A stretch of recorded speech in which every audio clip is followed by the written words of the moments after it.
Cypress Development Corp. is developing a world-class lithium resource in the heart of Clayton Valley, Nevada. The size of the resource makes the Clayton Valley project a premier asset with the potential to impact the future of lithium supply. Cypress Development Corp. Trades on the TSX Venture Exchange, symbol CYP, the OTCQB, symbol CYDVF, and on Frankfurt, symbol C1Z1. For more information, please visit our website, cypressdevelopmentcorp.com. You're listening to HowStreet.com radio, available online at TalkDigitalNetwork.com. Welcome to HowStreet.com radio, the online source for market opinions. Here is Jim Goddard. My guest is Mish Shedlock, editor of Mish's Global Economic Trend Analysis on maven.net/Mish Talk. Welcome back to the show, Mish. A pleasure to be back on. So you're watching Question Period in the UK. Question Period is something I think in the US would be pretty exciting, but you don't have that kind of situation with a republic. But so we now have Boris Johnson as Prime Minister versus Jeremy Corbyn, the leader of the Labour Party. You found their exchange fascinating. It was funny. I mean, in stark contrast to Theresa May's dull, droning speech capabilities. Johnson is out there firing away. I mean, he's not always accurate. In fact, he sometimes says, like Trump says, sometimes says things that are just blatantly wrong. But he really tore into Jeremy Corbyn to a lot of applause, and he certainly has my applause here. I like the cabinet he elected. He did a complete, not elected, appointed.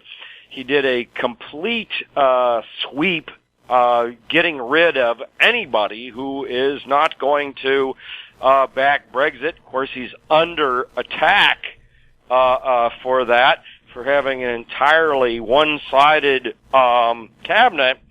But look at the results of Theresa May's hodgepodge, try and please everybody cabinet, and got nothing done as a result, with a deal that nobody in the Parliament could support. So Johnson, I'm quite confident, is going to deliver Brexit. I am also quite confident that Jeremy Corbyn will never be Prime Minister of the UK. Boris Johnson's a former Foreign Affairs Minister. Does that give him an extra leg up because he's used to dealing with international politics? I'm not sure.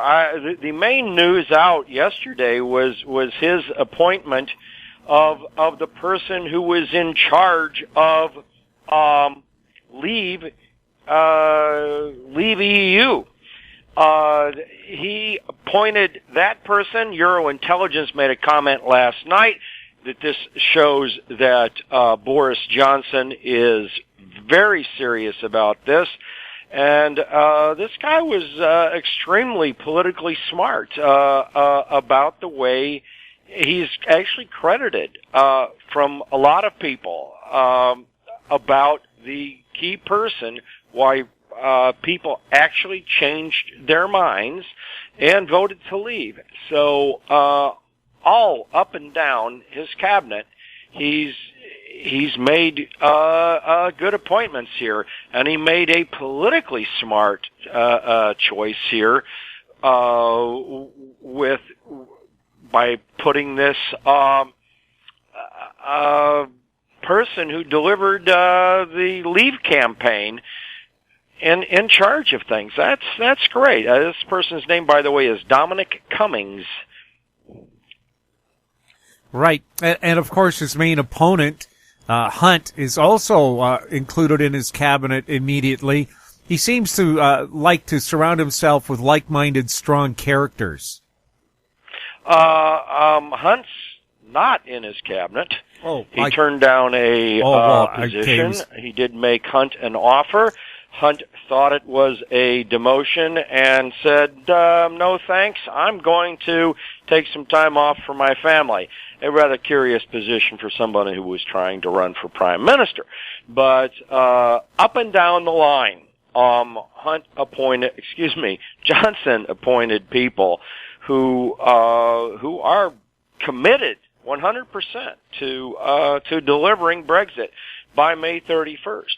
And it appears today he's dropping hints as if he's going to call early elections. That's something that I thought was a given. I suspect he will call for those elections in a mid-September time frame. The result of that would be elections no sooner than October 31st, which means that Brexit will have already happened by the time there are elections. I think that's a great strategy. Also with Johnson, he seems to be popular on the street. I mean, if he's walking by, people stop in their cars and take pictures of him. Theresa May was booed. Well, interesting stat on popularity. Boris Johnson's popularity is something only like 32%. But you got to figure that first off, everybody in Labor, all the Liberal Democrats, are going to be against him, and then even among the Tories, those that wanted to remain, Johnson's not going to be very popular. But we have to put 32% in perspective. Jeremy Corbyn's popularity is 23%. So 32% is relatively good. You have so many parties, political parties, in Europe, also in Great Britain itself, that these popularity figures generally aren't that high. But yes, he's actually a likable person on many grounds. And actually, if you look at just the Tories, he was strongly more liked than any of the rest of them that were challenging him for prime minister. Now, the European Union officially has said the deal that they offered to Theresa May is as good as it gets, and they're not going to change anything. Do you think that'll change with Johnson in charge? I don't know. I think there's a chance. I don't think we can take the EU for their word, simply because it's easier to say something than it is to do it. And just like, all this talk of the Tory MPs, they would vote against him in a motion of no confidence. Hell, Jeremy Corbyn hasn't even proposed a motion of no confidence. Why? Because he doesn't have the votes. Now, if all the Tories who said that they would vote against Johnson actually did it, he would have the votes. So those votes aren't there. It's much easier in both the UK Parliament and the EU to make claims that you're not going to hold true. And the EU, Theresa May was such a bad negotiator. The EU knew she was not serious when she said no deal is better than a bad deal.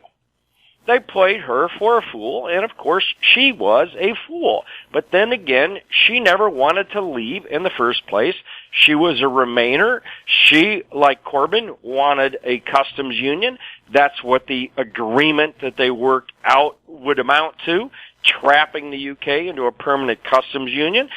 So, that's where we are here. And Johnson has said enough is enough. We're genuinely leaving. One of the reasons why we're in this situation is because no one believed the UK would really leave. The EU is going to have to come to grips with two things. And I wrote this post yesterday, but I didn't post it yet. But I can talk about it. It's the two things the EU needs to get a handle on are, one, Boris Johnson really is committed to leave, and two, the EU is heading into a recession. So, I think that's going to be increasingly clear. The economic stats out of Germany have been abysmal. The rest of the EU is going to follow. Brexit will certainly make matters worse for the EU and the UK. So the EU will have a choice. Is this going to be a case? They can agree to go along with Johnson, or they can kick themselves in the foot harder than they kicked the UK. Is leaving the best deal for Britain? Leaving certainly is the best deal. We can debate whether leaving with no deal is better than leaving with a deal. Certainly Theresa May's deal was bad. Now, Jean-Claude Juncker, it's not even his call to make, but he came out today and said that they won't renegotiate the backstop. Maybe they will, maybe they won't. But at a minimum, they can agree to work out good trade agreement with the UK. And then what will they want in return for that? They will want certainly Great Britain to pay its Brexit breakup bill. Now, if it came down to that trade-off, that's a good trade-off. If they wanted something in addition to that, what would it be? And it would depend on what that would be, whether or not I would call it a good deal or not. But as long as the UK is not trapped into a customs union, then I would say that a deal is better than leaving with no deal. I don't know whether the sides can work that out or not, Jim. But it will be discussed in contrast to what they're saying. We'll have more with Mike Shedlock right after this. Grand Portage Resources' Herbert Gold Project in southeast Alaska highlights increased gold resource, indicated and inferred, of 860,000 ounces, in excess of 10 grams per ton gold. Expansion drilling is planned on the Herbert Gold property for the summer of 2019. Grand Portage Resources trading symbols are GPG on the TSX Venture, GPTRF on the OTCQB, and GPB on Frankfurt. For more information, please visit our website, grandportage.com. I'm Douglas Mason, CEO of Naturally Splendid, symbol NSP on the TSX Venture Exchange. Naturally Splendid is a biotechnology and consumer products company focused on the global cannabis and health markets. Naturally Splendid is expanding distribution in this rapidly growing market with products currently in Canada, the USA, South Korea, Germany, and Australia. To view our comprehensive company presentation and for more information, please visit our website at naturallysplendid.com. Welcome back. We're speaking with Mike Shedlock. Mish, the U.S. and China to resume formal trade talks on Monday. I thought they were already talking. Is there a difference between formal talks and informal? I don't even know if they're going to have these talks on Monday or what they will even mean. Trump was again threatening China just 2 days ago. With that, I can't even see how these Trumps would be back on, at least seriously. With Trump, one never knows. The one thing, though, about Trump is he seems to not like to have trade wars on two major fronts at the same time. He really wants to stick it to the EU as bad as China. So perhaps on that rationale, he works out something with China, but Trump is going to have to cave in on what he has said. He will do. China wants 5G back in the negotiations. It wants various other things. It wants Trump to back off the tariffs he's already applied. Will Trump go along with all of that? He's indicated that he might. I don't know, because Trump flip-flops all the time. The only thing I can come up with that says that he might really do it this time is the EU's trade surplus, especially Germany's. Most of it's Germany's. is going through the roof. So if Trump wants to pick one battle over the other, maybe he picks the EU, Jim. Does he think they're in a weaker position, or does he just like fighting on multiple fronts? He just doesn't like fighting on multiple fronts. And, certainly the farmers have gotten hurt from China's retaliations. He would really like to do something about that. But to do something about that, he's got to work out a deal with China. Meanwhile, the EU absolutely is not going to work anything out with Trump on agriculture. It is off limits. I believe they really mean that, as opposed to what China might say and what Trump himself might say. The reason it's off the table is all 27 nations in the EU have to agree to do anything. Not only would the EU, even as an aggregate body, if it wasn't up to 27 individual nations to all have to agree, the EU as a whole probably wouldn't do it, but France has a veto here. It's not going to go along with changes in agricultural policy. So that's simply not going to happen, and Trump wants an all-inclusive deal with the EU, not just on manufacturing. He's not going to get it.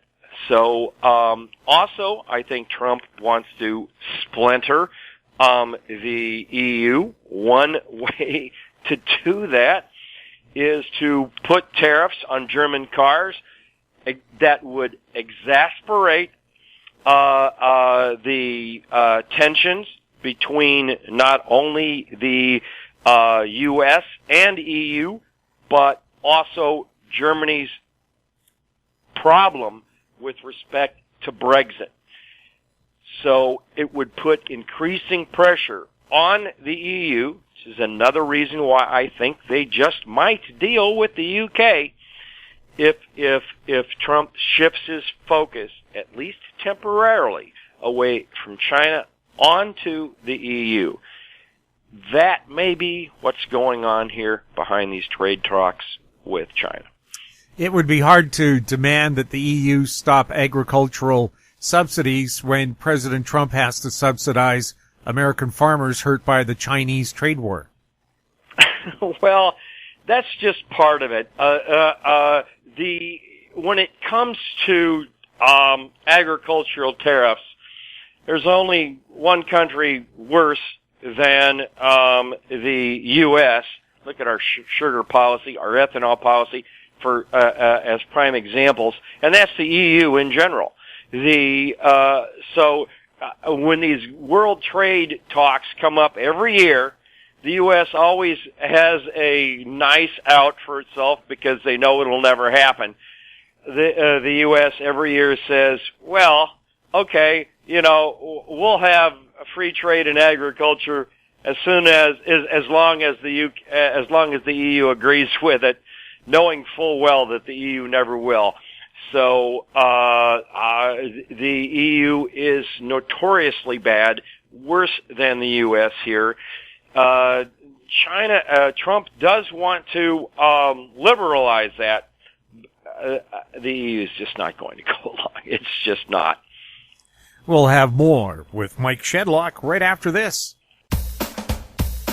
I'm Douglas Mason, CEO of Naturally Splendid, symbol NSP on the TSX Venture Exchange. Naturally Splendid is a biotechnology and consumer products company focused on the global cannabis and health markets. Naturally Splendid is expanding distribution in this rapidly growing market with products currently in Canada, the USA, South Korea, Germany, and Australia. To view our comprehensive company presentation and for more information, please visit our website at naturallysplendid.com. Don't miss out. Stay informed. Receive the HowStreet.com weekly recap with thought-provoking podcasts, radio, and articles delivered to your inbox. Sign up for the HowStreet.com weekly recap on our homepage at HowStreet.com. Welcome back. We're speaking with Mike Shedlock. Mish, the U.S. trucking industry has had some big layoffs. Was that unexpected? Well, it depends on who you follow. I think we're seeing here the results of a collapse in trade, just filtering through various components here. Trucking certainly got hit. The international trade report today was an absolute disaster, undoing a good month in May, and exports in the U.S. are down 3.7% on the year. China is a basket case. The transportation indices globally are taking a hit here. So it's just a matter of when and how strongly this, plays out in the rest of the global economy. I think Europe is going to take a hit either first or stronger, perhaps both, than the U.S. But the U.S. is not going to be immune to a global slowdown here. It's one of the things I've been saying for a long time. All of this stuff here, is coming to a head. Trump's policies certainly isn't helping, and he front-loaded, all of those tax cuts. That stimulus is gone. He's in a feud with Trump is in a feud with the Fed over cutting interest rates. The ECB signaled today that more rate cuts are coming. Good grief. The interest rates are already negative there. We now have bonds in Switzerland yielding negative for 50 years. This is crazy, and it's all sign of what the central banks are doing globally, trying to keep all of these balls in the air at one time, preventing a recession. It's not going to happen, Jim. We have asset bubbles, and as soon as those bubbles start to unwind, this whole house of cards is going to collapse. By creating these asset bubbles, the Fed, central banks in general, just made this problem much, much worse for themselves, all on the stupid policy of fighting routine price deflation, which is actually beneficial. Mish, thank you so much for chatting with us. Pleasure to be on the show, and we'll catch you next time. My guest has been Mike Mish Shedlock, editor of Mish's Global Economic Trend Analysis on maven.net/MishTalk.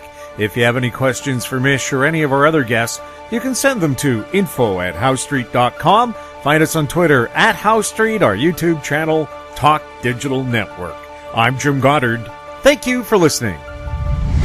Comments made on HowStreet.com radio are an expression of opinion only and should not be construed in any matter whatsoever as recommendations to buy or sell any financial instrument at any time.